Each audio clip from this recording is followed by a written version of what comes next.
L'essentiel sur les marchés à procédure adaptée. Les acheteurs doivent en permanence, pour les marchés passés en procédure adaptée, MAPA, rechercher un équilibre entre la souplesse nécessaire pour ce type d'achat, d'une part, et le respect des principes fondamentaux de la commande publique, d'autre part. Les règles de passation, plus souples que celles des procédures formalisées, résultent surtout de la jurisprudence. Les cas de recours à la procédure adaptée. Le recours à la procédure adaptée au regard du montant du marché. Une procédure adaptée est envisageable pour les marchés dont la valeur estimée est inférieure au seuil européen, c'est-à-dire 144 000 € hors taxes pour les marchés publics de fourniture et de services des autorités publiques centrales, 221 000 € hors taxes pour les marchés publics de fourniture et de services des autres pouvoirs adjudicateurs, 443 000 € hors taxes pour les marchés publics de fourniture et de services des entités adjudicatrices, ainsi que pour les marchés publics de fourniture et de services passés dans le domaine de la défense ou de la sécurité, 5 548 000 € hors taxes pour les marchés publics de travaux, quelle que soit la nature juridique de l'acheteur. La situation particulière des marchés inférieurs à 25 000 € hors taxes.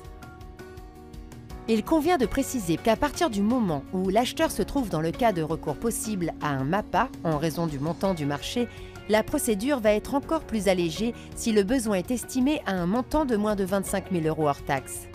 Article R 2122-8 du Code de la commande publique. Les petits lots d'un marché faisant l'objet d'une procédure formalisée.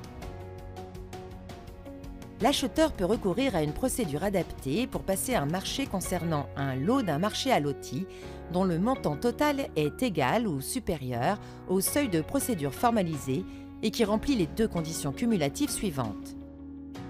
Petit a, la valeur estimée de chaque lot concerné est inférieure à 80 000 € hors taxes pour des fournitures ou des services ou à 1 million d'euros hors taxes pour des travaux. Petit b, le montant cumulé de ces lots n'excède pas 20% de la valeur totale estimée de tous les lots. Le recours à la procédure adaptée au regard de l'objet du marché. Il ne s'agit pas ici de considérer que c'est le faible montant d'un marché qui induit une procédure particulière, mais son objet considéré comme spécifique. Ainsi, le recours à la procédure adaptée est possible quel que soit le montant du marché pour les marchés ayant pour objet des services sociaux et autres services spécifiques dont la liste figure dans un avis annexé au Code. Les marchés ayant pour objet certains services juridiques. Les principales modalités de passation des procédures adaptées. En dehors de l'exception applicable aux marchés inférieurs à 25 000 € hors taxes, l'article L 2123-1 précise bien que l'acheteur définit librement les modalités de passation du marché dans le respect des principes de la commande publique. Les modalités de publicité. Il convient de se référer aux articles R 2131-12 à R 2131-14 du Code. La négociation dans les procédures adaptées.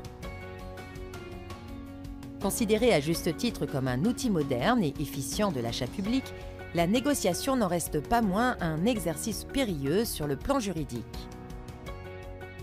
Les règles établies par la jurisprudence et ou figurant dans le Code sont les suivantes. La négociation peut porter sur tous les éléments de l'offre, notamment sur le prix. Le pouvoir adjudicateur qui décide de négocier ou se laisse la possibilité de le faire doit en informer préalablement les candidats lors du lancement de la consultation. Il est possible de ne négocier qu'avec certains candidats ayant remis une offre, à condition de respecter le principe d'égalité de traitement des candidats. Même dans les cas où l'acheteur s'est réservé la possibilité de recourir à la négociation, il peut toutefois attribuer le marché sur la base des offres initiales et sans négocier.